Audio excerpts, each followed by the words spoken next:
Hey, hey, hey, guys. Welcome to Building This Community. This is your city business and policy development podcast. We're your hosts, Luke Patrick and Andrew Klump.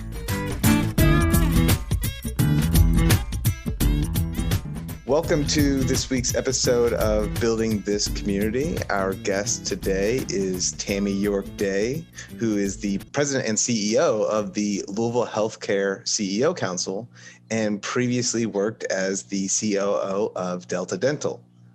Tammy, how are you? I'm great. How are you? Doing well. Thanks so much for joining us. I just gave a little bit of your background, but can you just give more depth? Absolutely. I always jokingly say I had to have CEO twice in my title with our name of our organization. Yes. So I'm president and CEO of the Louisville Healthcare CEO Council, and previously moved into that position from being COO at Delta Dental.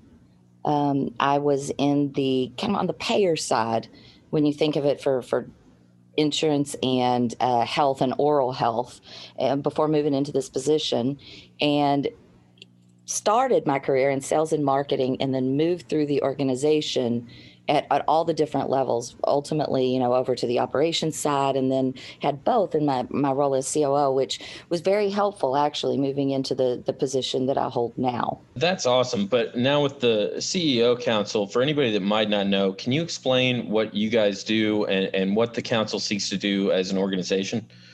Absolutely. The Louisville Healthcare CEO Council is an organization that was formed in 2017. Actually, the impetus for it and the convening was David Jones Sr., what an incredible man, who said we should be in the room as healthcare leaders, since we have the largest density of cluster in Louisville with healthcare companies, especially those related to aging in healthcare. And so why don't we just get together as the CEOs of these organizations and discuss the challenges that we're facing with an aging nation, and also how we can take our collective strength in this cluster for economic vibrancy for Louisville. So with Rick Rimmers and Phil Marshall, they convened the group of CEOs, and they got together in early 2017 to decide what the organization should be. Should it be an organization? Should they just talk and say, how can we use our experience and that whole line of sight we have across the continuum? They worked with Bolton, decided that they did want to formalize the organization, filed as a 501c4 in fall of 2017, did a search for president and CEO, and I joined in January of 2018. So the council now, it's collectively 12 of the major healthcare companies, especially in aging innovation, that are headquartered in Louisville, Kentucky. And by our bylaws, only the CEO of the organization serves on our board of directors. Collectively, we're about $120 billion in revenue, 450,000 employees nationally, and impact more than 80 million lives annually. And so our board members are our board chair, amazing board chair, is Ben Breyer, who is CEO of Kindred. Then we have Baptist Health, we have Galen College of Nursing, Humana, Norton, Signature Healthcare, Apellis, Bright Spring Health Services, Hospice, Atria Senior Living, Trilogy, and Kindred Healthcare, as well as Anthem. Kenan Wethington, who's president of Anthem Kentucky, serves on our board. He is the only one. He's not the CEO. Gail Boudreaux out of Indianapolis is actually their CEO, but Anthem has such a strong presence here that they made that exception and grandfathered that in initially. So that's a summary of who we are. What we do, really in our mission comes down to two focuses. One is to take our line of sight across the whole healthcare continuum to be able to provide solutions to the challenges that we have in healthcare with an aging nation. And then the other is for economic vibrancy for Louisville with reshaping our health economy. Well, for an outsider, I've always thought it was super interesting to think of a bunch of ostensibly competing businesses getting together to work on issues like that. Is your all's organization maybe mimicking any concepts that you've seen in other cities, such as Andrew and I have talked about? Nashville also has a healthcare CEO council. Is there anything that you guys have learned or could learn from them? Haley, who runs the Nashville Healthcare Council, is amazing. And we actually get together. There are about 7 of us from different healthcare councils across the nation who get together to share ideas, to discuss what's going on in our respective cities. And I find that very valuable. I always say I would much rather take the lessons learned from others and other organizations and use those findings and those lessons learned, instead of having to recreate everything ourselves. But we're very different, both as an organization and also as a city. In Louisville often, and it's maybe the same globally, we compare ourselves like as benchmarking for metrics and to other cities, like, oh, we want to be Nashville, or we want to be Austin, or we want to be Boston. And I find that's a trap I never want to fall into, because we're very different than the other cities. So we absolutely learn and use concepts from others, such as the Nashville Healthcare Council, but with our own focus and using the nuances and differences. So no, we're a different organization. One, we're much smaller. And much more focused. 2, we have Health Enterprises Network here, who is very much like the Nashville Healthcare Council, and we work very closely, with him in that organization. So, lessons learned, yes. Comparable, not exactly. That's the answer. Actually, I was kind of hoping to hear, because to me, I think great cities steal other concepts from other great cities, but it's not as simple as a cut and paste. It never has been and never will be. And so I think looking for good ideas and then trying to tailor what works for you is the best mode to go forward with. So I really do like that answer. Yeah. Thank you. Well, so do you think that maybe other business sectors could learn from your all's example by banding together to bring together the heads of businesses in a specific sector to kind of amplify their voice and maybe address challenges? Or, maybe it doesn't have to be the same sector. Maybe it's leaders from different industries. There's something to be learned from your all's example. It's an interesting question, because we've also had these conversations. When you look at other organizations like Centrifuge out of Cincinnati, it's a council and a group that has efforts around entrepreneurship, leveraging a non-specific and agnostic of industry council with the business leaders. And one of the unique things with LHCC is that we are so very specific, because there are healthcare councils, there are CEO councils. We're the only model that we've seen in the nation that is a CEO council very specific to healthcare.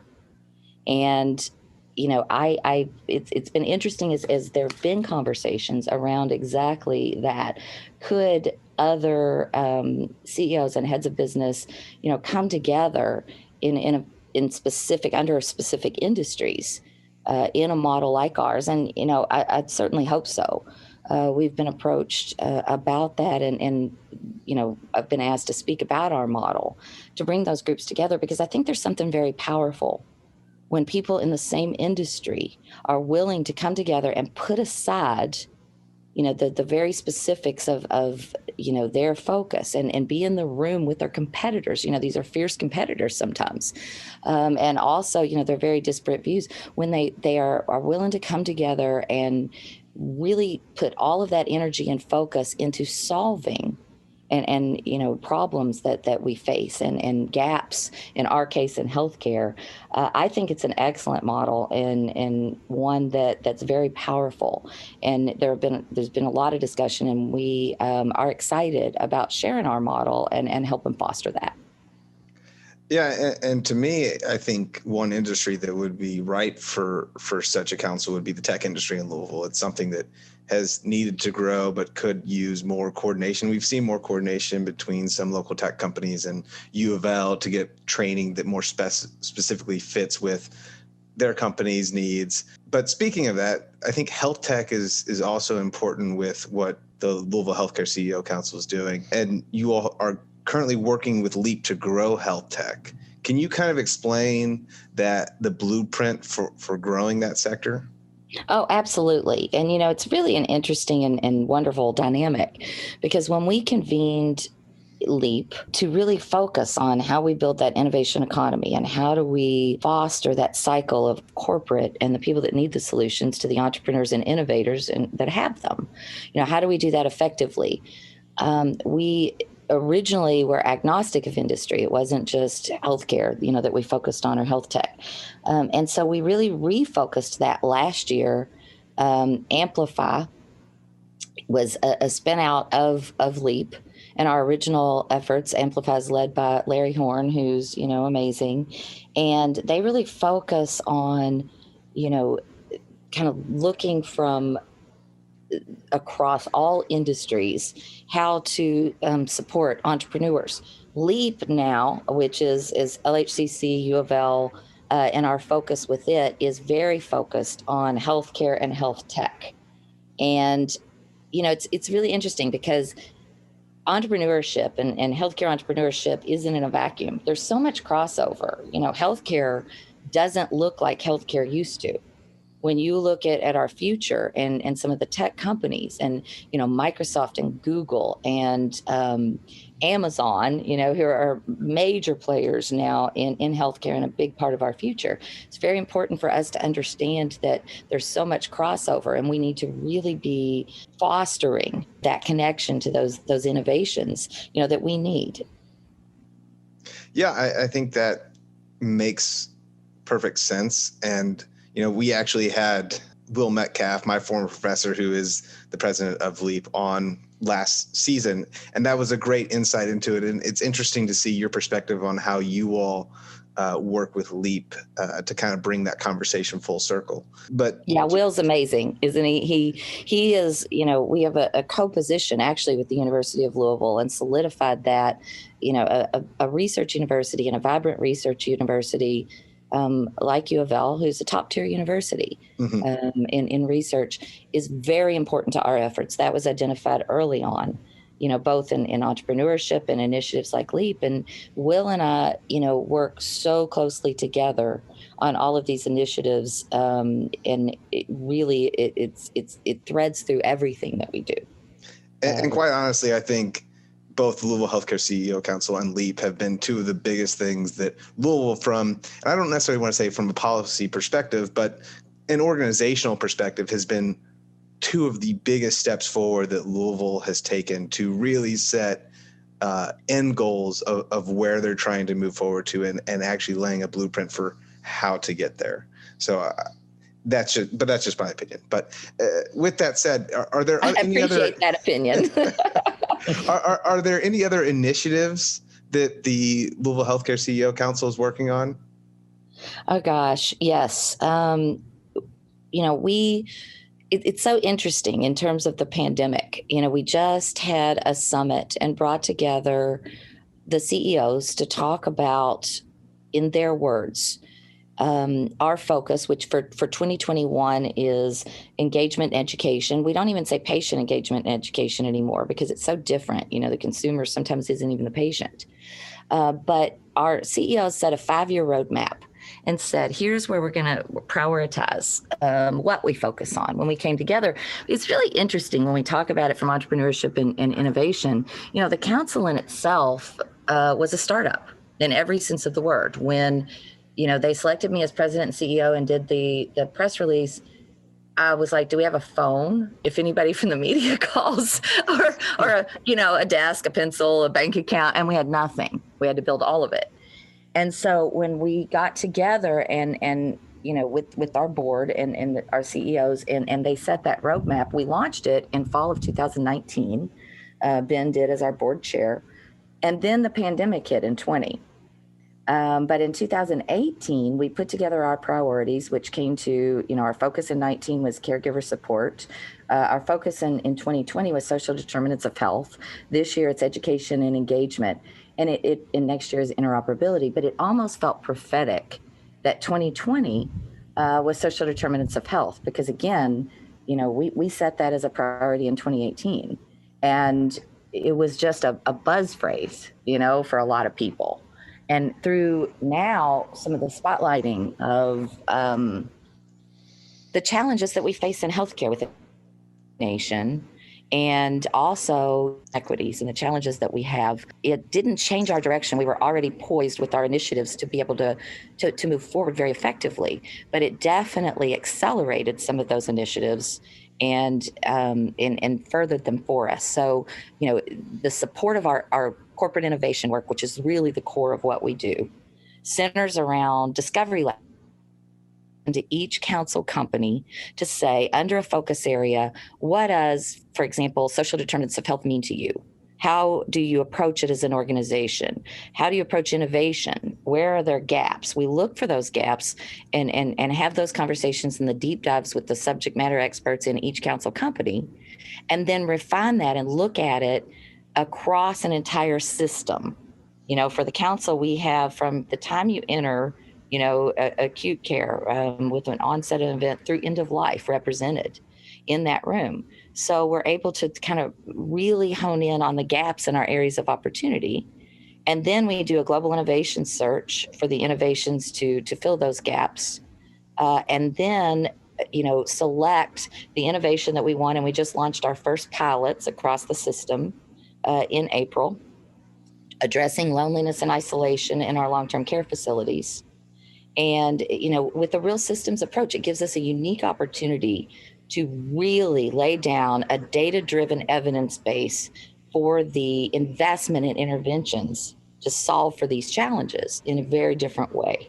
So, the supporting pieces of that are an integrated data hub. There's nothing like it that exists in the US that takes data from, these council companies related to our pilots and use cases to really understand the efficacy of the interventions.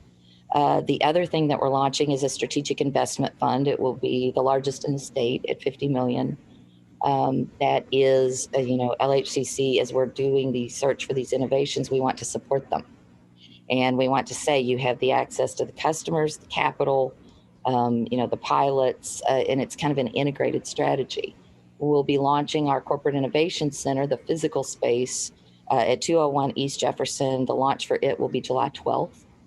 And that's the last piece, because this is a very long answer, is our Chairman's Circle, which is a group of former CEOs and founders who have done it, led by Randy Bufford, who was the founder and former CEO of Trilogy. He's currently chairman of the board. And then we have others like, William Yarmouth, who, founded Almost Family, and Mark Carter, is Passport, working with the state now with vaccines. Cliff Mayasaka, former CEO of Delta Dental. It's Rick Rimmers, who was a former corporate with Humana. And it's, a fascinating group because they are willing now to champion and mentor these innovators and these entrepreneurs to be able to scale them, usually at the time we lose them in Louisville and to other cities. And so, that I think is going to be a very powerful tool for us in Louisville when we say, come here and you'll have the support that you need. And also for us to build solutions to deploy in other cities across the U.S. Yeah, I think the two things that really stood out to me in that answer is, one, the connectivity between all of the entire entities in the council, that connection allows a lot more innovation to develop. And so that because they can have data from different entities, different companies, they can use that to fix solutions, hopefully more quickly. And then the other thing you talk about, the mentorship, to me is hugely important, that you just don't necessarily see that in a lot of cities. And that's becoming a growing trend. And it's something that is that Louisville in particular has needed to jump on that bandwagon. But to follow that up, to change gears a little bit, one thing that our listeners will know that I harp on the importance of accessibility constantly, and whether that's accessibility to jobs, accessibility to grocery stores, accessibility to healthcare is in that same category, and it's essential for creating equity. How is, or are they, the Louisville Healthcare CEO Council working to advance healthcare services for those in need? Oh gosh, this is really at the core. When we look at better health outcomes, you have to address health related social needs. And people often, I think, confuse social determinants of health, with really health related social needs. And our council companies are, individually doing a lot of work in this area, and very meaningful work. When you look at what Norton Healthcare is doing in their commitment in our West End, for example, when you look at Humana, they have their bold goal initiatives. I encourage anyone to go to their website and look at it.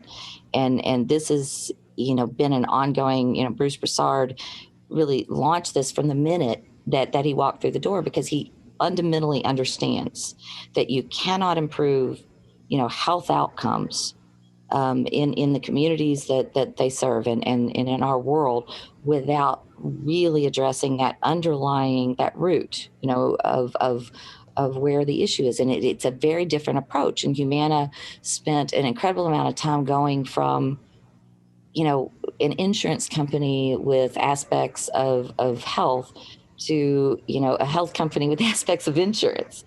So the individual companies are doing an incredible amount of work in that area.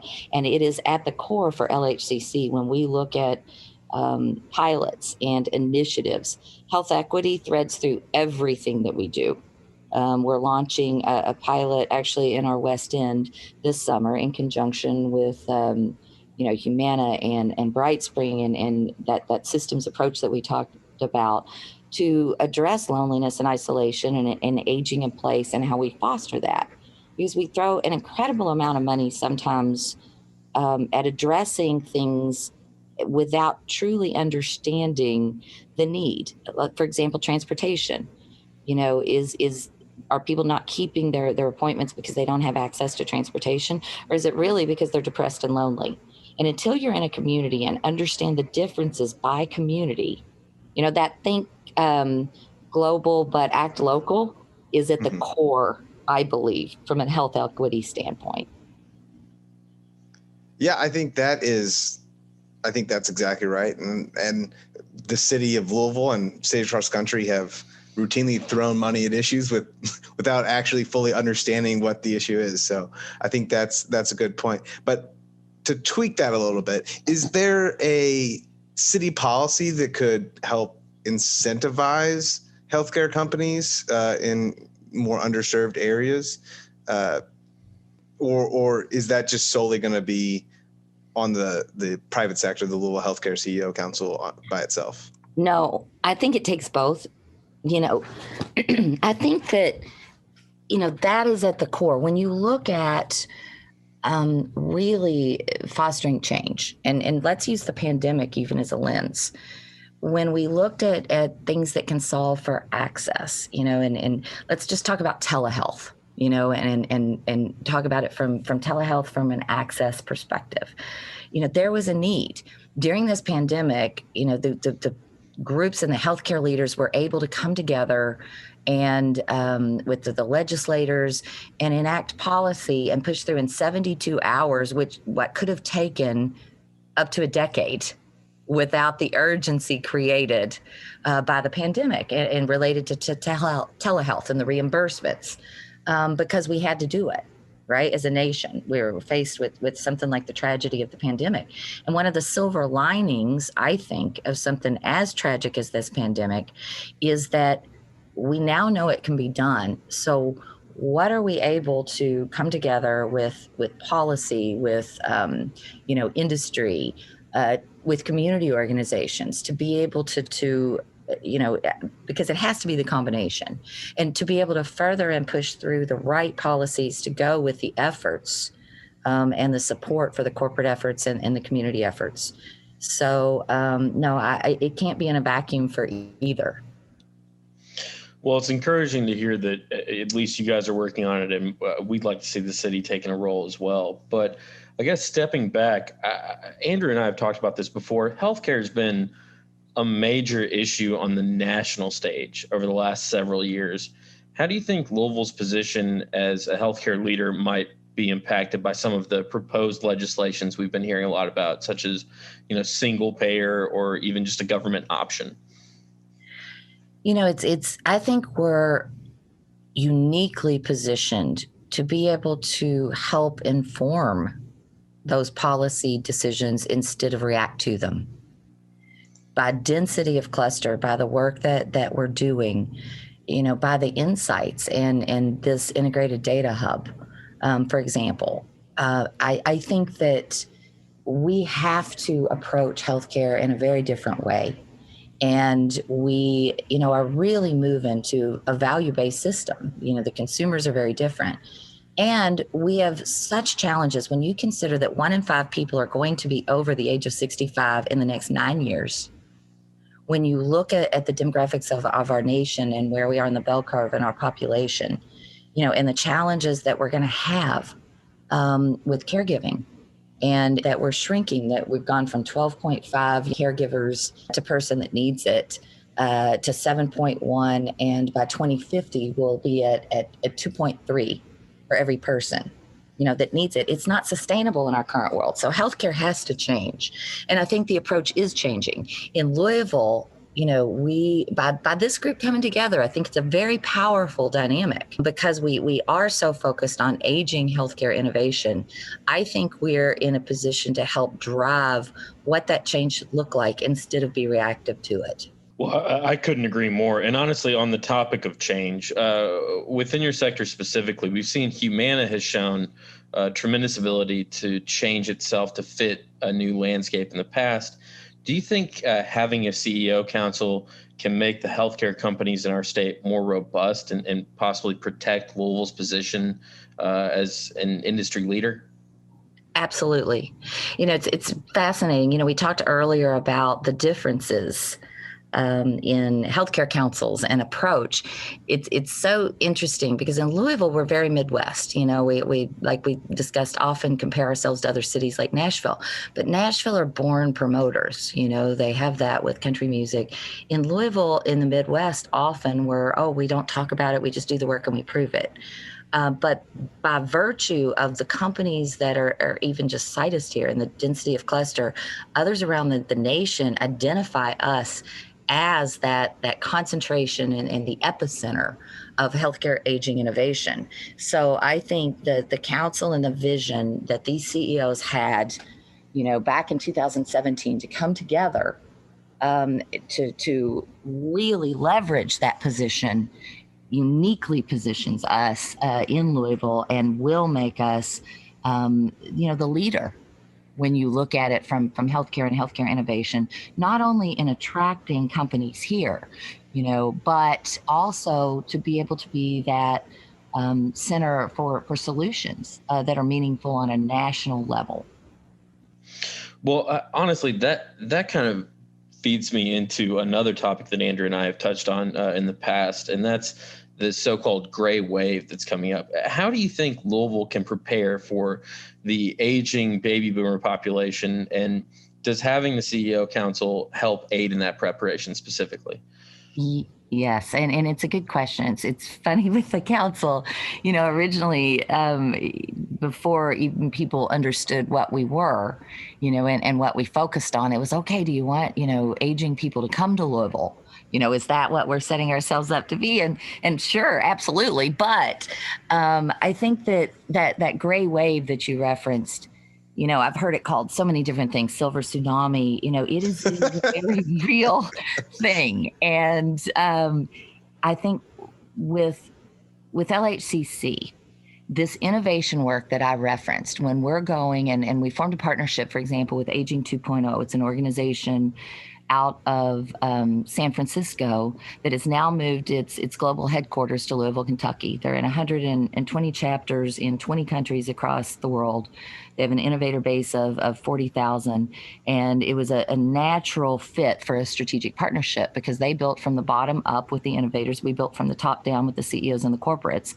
And, coming together to be able to look at innovation, to be able to really have that full picture in an innovation economy will prepare us as a nation for that gray wave, because we have to be able to allow people to age in place longer.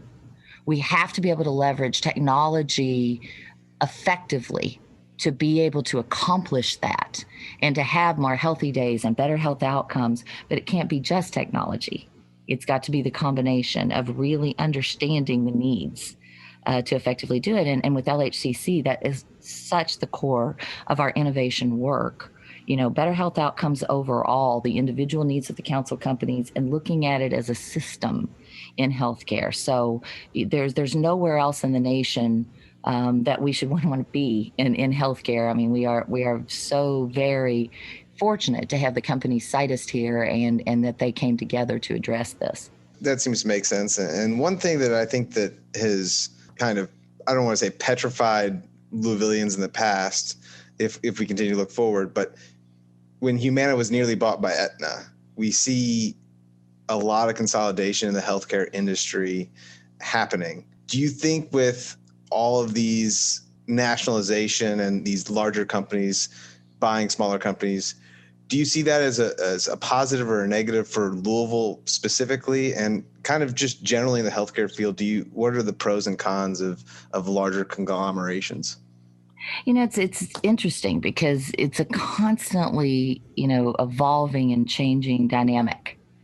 And, I know all of us have felt that fear, with Humana, when you look at Humana, what it means to our community. And Bruce and Bruce Broussard, their CEO, and Humana as a whole has really doubled down on the commitment here. And I think that's a part of the work that we all have to do to be able to position Louisville and to be able to, have these initiatives and this innovation. It's part of the core of the work with LHCC, and one of, our metrics of success and my metrics of success is to bring together, the strength of the entire cluster, so that when there are these, this integration or these large, buyouts, it really is irrelevant, because we are able to have the talent here, but we're also able to provide the solutions and the innovations that can be expanded and duplicated nationally. I think that's really our space here. And it's also, it's really at the core. I think with that, our ability to do that has to be through this systems approach. So I'm excited about what our future looks like there. I think we've made great strides in recent years to be able to take away that threat, of just like, people felt during the Aetna Humana, potential buyout. Yeah, absolutely. And I know we're wrapping up here, so we do have a couple final questions for you, but just generally, do you have any other projects that you're currently working on that you'd like to promote? We're going to be bringing together, when we launch our Innovation Center formally with a physical space, I'm really excited about the programs and the connections and for the community to even have a deeper understanding of what we're doing with innovation around this. And so, I think that's going to be one of the strike points for us this fall. Aging 2.0, the organization that I referenced, they had an optimized conference in San Francisco. We're currently in the middle of their global innovation search for us with our partnership, and we're going to be convening in September 28th and 29th with this summit around healthcare innovation, and that's going to hit all the different pods we talked about, health tech, a little bit of everything. So September 28th and 29th, more to come on that. And that we moved that conference from San Francisco to Louisville, I think is very telling. So I'm really excited to have the community engage with that on a very broad level. here now that we're actually able to be together, as we have like the vaccine in our community that allow for it. So, that I think in that global innovation search, I think people should be excited about it. I think it opens incredible opportunity for our innovators, and it provides solutions that we need, for our corporates.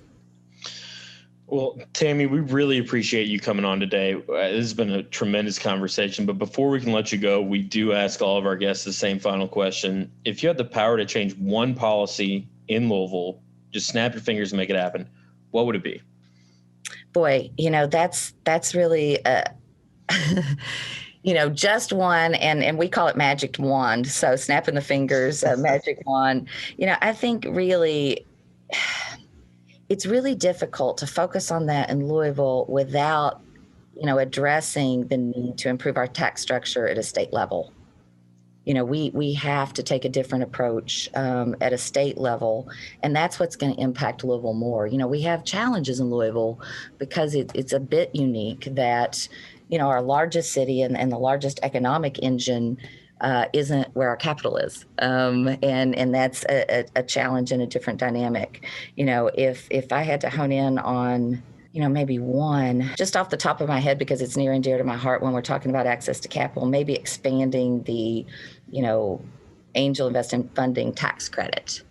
I think that could be meaningful. But other things I think really are at a state level. We have to be able to address that, because locally, there really aren't the local ordinances that have great effect when Frankfurt has most of the control. Yeah, that's the first time we've gotten that answer. Yeah, pretty interesting. And I like that. I do think it has an important place, especially with the Angel Fund, because, look, in my job, for example, I see that, part of the reason that the United States leads in innovation is because of all of the venture capital angel investor funds that people put into startups, right? That's part of the reason that the United States innovates as well as any nation or any region in the world. Yeah, and I'd love to see Louisville or the state generally becoming a more prominent player in that area. Absolutely. That's, that aligns with our goals. I share with you in that desire. And I think we're making strides, and a lot of strides. I think that we're moving towards a new future there. So I'm excited about what the future holds, and that's a key piece. Yeah, absolutely. Well, thank you so much, Tammy, for joining us. We appreciate it. Thank you so much for having me. I've enjoyed it. Yeah, it was a pleasure. We'll pick back up with our reaction segment after a word from our sponsor.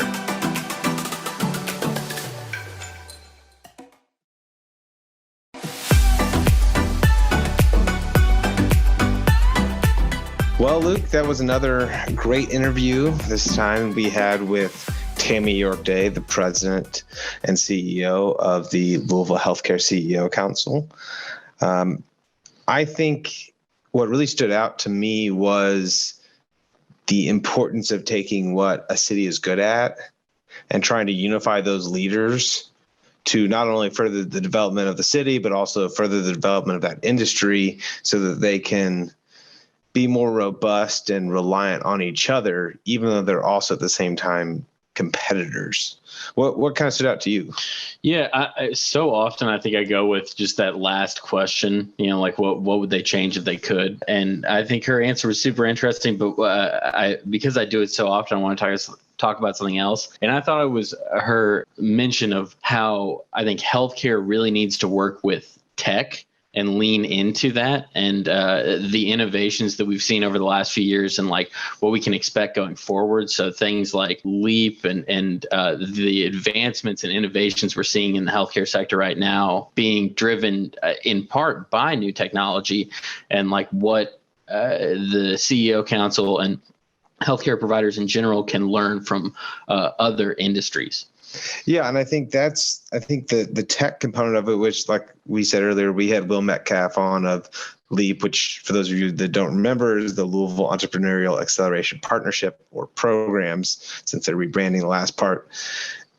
And that blend of adding technology is incredibly important, and they're also doing that through the University of Louisville as well. And it's a great connection of business leaders and city leaders and tech leaders. But with that said, I thought their discussion on equity and how Tammy said that they are trying to find innovative ways so that cities, governments aren't just throwing money at problems, trying to solve them. They're trying to understand, okay, why aren't people showing up for certain appointments? Why are certain people in certain areas of the city having particular health outcomes? Yeah, no, it's encouraging to hear that that's something that they keep in mind and something that, is important to her and I guess the council as a whole. It's an issue we've talked about a lot here. And, to be a healthcare leader like we are as a city, it's good to know that the leaders in that industry are focused on those type of issues. Now, I will say, though, when I we posed the question that what is needed to create more equity to help grow the health industry, she said it both took local leadership from the government side and also the business side.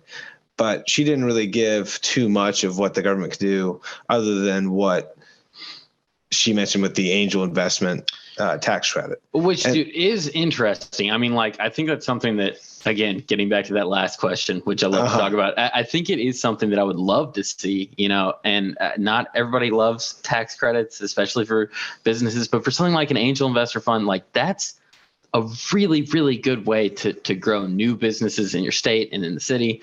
And it's something that I think is non-controversial and just an overall good idea. Yeah. And so I will say, though, that I guess my point was, what can the government do to try and help foster more development in the healthcare space? And it was interesting. She said if there was massive overhaul by the government, whether that's to a government option or even straight to universal healthcare, that because there's a system, they feel confident that there will be a robust ability to change from the Louisville businesses, from the Louisville healthcare companies.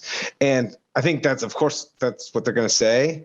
But I do think the systemic use together of the Healthcare Council and being able to rely on each other's data, as the primary source is something that can allow them to move in the market better because they have so much more knowledge together. I'm sure individually they're massive companies. They have tons of data that they're purchasing or aggregating. Yeah. But I think they have the ability to be more flexible just from the pure data consumption that they get as a group.